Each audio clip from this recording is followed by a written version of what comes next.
లక్ష్మణ్ సహా ఆయన వెంట ఉన్న చాలామంది పెద్దలు లంక చాలా సువర్ణమయంగా ఉంది, అద్భుతంగా ఉంది, మనం ఇంకా అయోధ్యకి ఎందుకు ఇక్కడి నుంచే పరిపాలన చేద్దామని అంటారు.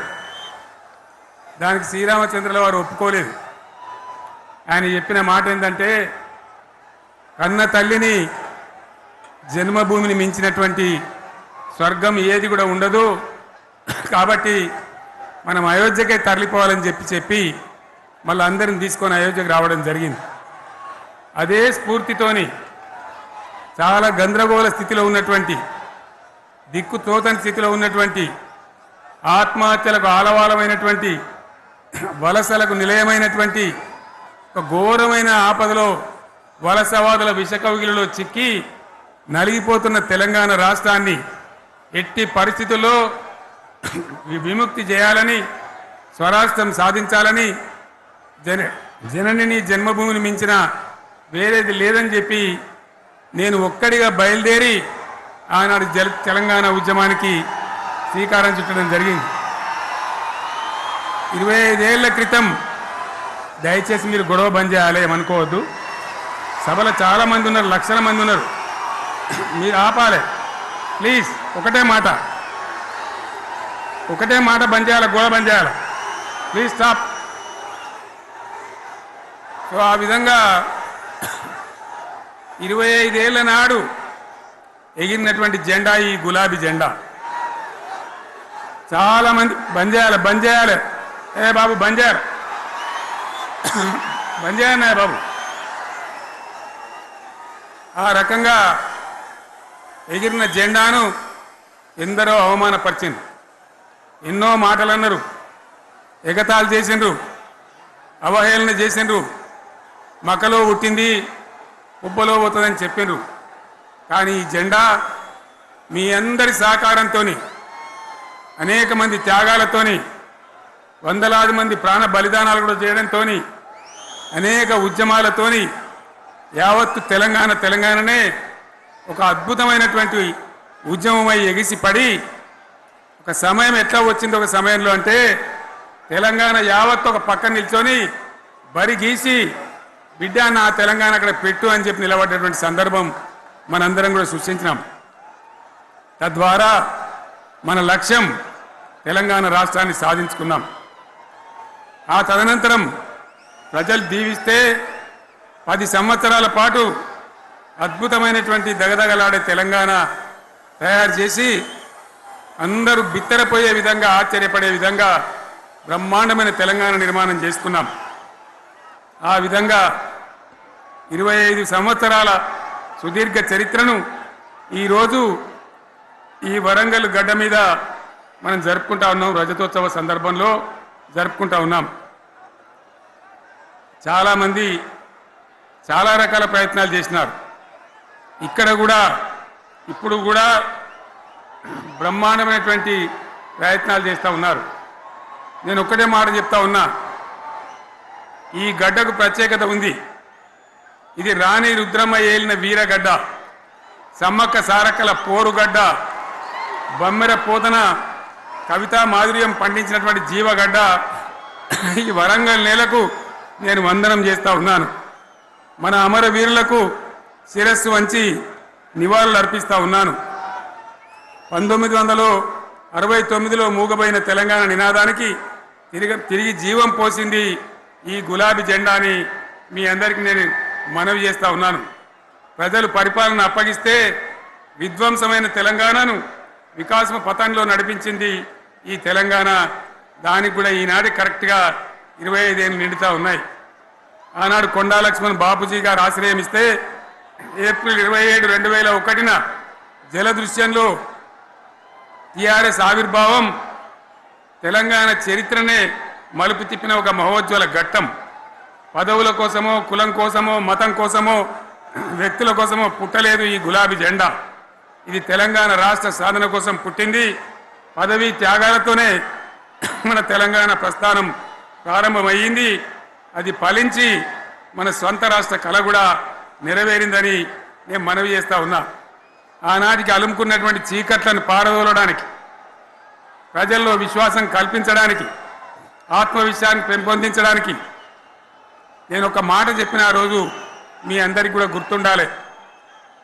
ఉద్యమం నుంచి వెనక్కి మరలితే, ఉద్యమ జెండాను దించితే నన్ను రాళ్లతో కొట్టి చంపండి అని చెప్పి నేను ఉద్యమాన్ని ప్రారంభించిన విషయం మీ అందరికీ కూడా తెలుసు. ఆ తదనంతరం జరిగినటువంటి స్థానిక పంచాయతీ ఎన్నికల్లో, ఆ తదనంతరం జరిగినటువంటి సిద్దిపేట ఉప ఎన్నికలో ప్రజలు బ్రహ్మాండంగా ప్రాణం పోసి ఊపిరిలిదితే అద్భుతంగా ఉద్యమం ముందుకు పురోగమించిన విషయం మనకు తెలుసు. 60 ఏళ్ల సమైక్య పాలనలో తెలంగాణది ఎంత గోస, ఎంత దుఃఖం, ఎంత వేదన, ఎంత హింస, ఎంత అణిచివేత చూసినామో మనందరికీ కూడా బాగా తెలుసు.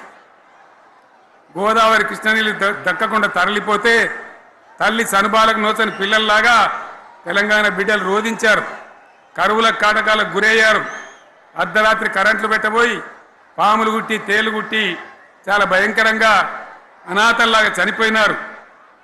ఆ రకంగా జరుగుతూ ఉంటే ఇక్కడ ఉన్నటువంటి ఆనాడు కాంగ్రెస్లో టీడీపీలో ఉన్నటువంటి నాయకులు పదవుల కోసం పెదవులు మూసిండ్రు తప్ప ఏనాడు నోరు తీసి కొట్టాడలేదు. గులాబీ జెండా ఎగిరేదాకా కనీసం తెలంగాణ సోయిని కూడా ప్రదర్శించలేకపోయినారు. మీ అందరికీ తెలుసు, తెలంగాణ కోసం అవసరమైన ప్రతి సందర్భంలో పదవులు త్యాగం చేసిన వాళ్ళు బీఆర్ఎస్ బిడ్డలు అని చెప్పి నేను గర్వంగా మనవి చేస్తా ఉన్నా. కానీ పదవుల కోసం తెలంగాణను ఆగం చేసిన వాళ్ళు ఆనాడు ఉన్నటువంటి కాంగ్రెస్ నాయకులు అని చెప్పి కూడా నేను మనవి చేస్తా ఉన్నా. చంద్రబాబు నాయుడు ఆనాడు ముఖ్యమంత్రిగా ఉండి ఎంత ఘోరమంటే హైదరాబాద్ నడిబొడ్డున ఉండే తెలంగాణ గడ్డలో ఉండేటువంటి రాజధానిలో మన శాసనసభలో తెలంగాణ పదాన్నే నిషేధించినాడు. తెలంగాణ అనవద్దని స్పీకర్ ద్వారా రూలింగ్ ఇప్పించినారు. ఇదే జిల్లాకు చెందినటువంటి ప్రణయ్ భాస్కర్ గారు ఆ రోజు ఎమ్మెల్యేగా శాసనసభలో తెలంగాణ అంటే అది నేరమైనట్టుగా పరిగణించి తెలంగాణ పదాన్ని నిషేధించేటువంటి ప్రయత్నం చేసినారు. మిత్రులారా, మీకు అందరికీ చరిత్ర తెలుసు. ఆనాడైనా ఏనాడైనా ఈవెన్ ఈనాడైనా తెలంగాణకు విలన్ నంబర్ 1 కాంగ్రెస్ పార్టీ అని మనవి చేస్తా ఉన్నా. మనందరికీ కూడా తెలుసు ఆ విషయం. తెలంగాణ హైదరాబాద్ స్టేట్ పేరుతో ఉన్ననాడు ప్రజలు వద్దంటుంటే కూడా బలవంతంగా తెలంగాణను ఆంధ్రాతో కలిపిన వాళ్ళే. ఏందా బాబు, ఏందా పనిలేదా? రెడ్డి ఎవరెవరు పోండి, మీరు మీకేం పని లేదావా? ఈ 10 మంది కాదు కదా, సభ అంతా ఉంది కదా, ఉండండి, కామ్గా ఉండండి, డిస్టర్బ్ చేయదు మీరు. అట్లా బలవంతంగా ఆనాడు ఆంధ్రలో విలీనం చేసింది కాంగ్రెస్ పార్టీ, జవహర్లాల్ నెహ్రూ. 69లో ఉద్యమం వస్తే 400 మంది తెలంగాణ బిడ్డలను పిట్టల్లాగా కాల్చి చంపింది ఇందిరాగాంధీ ప్రభుత్వం, ఆనాడు ఉన్నటువంటి కాంగ్రెస్ పరిపాలన. మళ్ళీ 2001 నుంచి మనం విజృంభిస్తే నంగనాచిలాగా ఇదే కాంగ్రెస్ వచ్చి మన బలాన్ని, మన ఊపును చూసి పొత్తు పెట్టుకొని తెలంగాణ ఇస్తామని నమ్మబలికి మనతో పొత్తు పెట్టుకున్నది కూడా మీరు చూసినారు. మళ్ళా ఎగ్గొట్టే ప్రయత్నం చేసినారు, 14 ఏళ్ళు ఏడిపించినారు. అది మీ అందరికీ తెలుసు. వాళ్ళు ఎట్టెట్లా చేస్తూ ఉంటే వాళ్ళ మోసాన్ని కప్పేయడానికి నేను ఇదే జయశంకర్ సార్ కలిసి 36 పార్టీలతోని సమ్మతి లేఖలు తెచ్చినాం. దేశ రాజకీయ వ్యవస్థను మొత్తం ఒప్పించినాం, కాంగ్రెస్ మెడలు వంచినాం. అప్పటికి కూడా ముందుకు రాకపోతే కేంద్ర మంత్రి పదవుల్లో ఉన్నటువంటి మేమందరం, ఇక్కడ రాష్ట్రంలో మంత్రులుగా ఉన్నటువంటి మిత్రులు అందరం కూడా రాజీనామాలు వాళ్ళ ముఖాన కొట్టి బయటకు వచ్చి మళ్ళా ఉద్యమ జెండాలు పట్టుకున్నాం. ఆ తర్వాత కూడా కదిలిసి రాకపోతే నేను ప్రాణాలకు తెగించి చివరికి ఆమరణ దీక్షకు పొందుకున్న సంగతి కూడా మీకు తెలుసు. ఆ సందర్భంలో భయపడ్డ కాంగ్రెస్ పార్లమెంట్లో ప్రతిపక్షాలన్నీ కాంగ్రెస్ గొంతు పట్టుకుంటే అప్పుడు దిగివచ్చి తెలంగాణ కోసం ప్రకటన చేసిన విషయం మీకు తెలుసు. మళ్ళీ ప్రకటన వెనక్కి తీసుకొని మళ్ళా వెనుకకు పోయినారు. ఆ తర్వాత సకల జనుల సమ్మె కావచ్చు, సాగర హారాలు కావచ్చు, వంట వార్పులు కావచ్చు, అనేక రూపాలలో విజృంభించి మళ్ళీ భయంకరమైన పోరాటం చేసినాం. మళ్ళీ 3 ఏళ్ల తర్వాత వాళ్లకు రాజకీయ అవసరం ఏర్పడి ఆనాడు వచ్చి మళ్ళీ తెలంగాణ ఇస్తామని ప్రకటించి వాళ్ళకి ఇష్టం లేకపోయినా తెలంగాణ సృష్టించినటువంటి ఆ సుడిగాడుపులుగా తట్టుకోలేమని భయపడి తెలంగాణ ఇచ్చిన విషయం కూడా మీకు తెలుసు. తదనంతరం ప్రజలు మనకు అధికారం ఇచ్చినారు. దాన్ని మనం ఏదో అధికారం అనుభవించడానికి తీసుకోలే, బాధ్యతగా తీసుకున్నాం. ఎంత బ్రహ్మాండంగా పనిచేసినాం.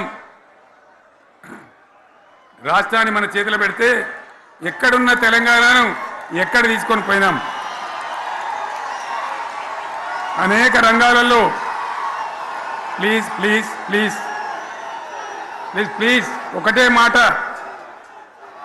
ఏ బాబు ఇక్కడ నేను మాట్లాడుతున్నా, అక్కడ మీరు మాట్లాడుతున్నా, మీకు ఏమైనా అర్థం ఉన్నదా? ఏది అర్థం కావాలి ప్రజలకు? ఏం పని లేదావా? ఇదేం పద్ధతి? మీరు పార్టీ కార్యకర్తలేనా? సైలెన్స్ ఉండండి. అంతమంది నన్ను లక్షల మంది మీరు 10 మంది అయినా ఇక్కడ 10 నిమిషాలు సైలెంట్గా ఉండలేరా? చివరిలో బాగా చెప్తాం, స్లోగా అద్భుతంగా దుంకుదాం, స్టేజ్ ఎత్తు దుంకుదాం.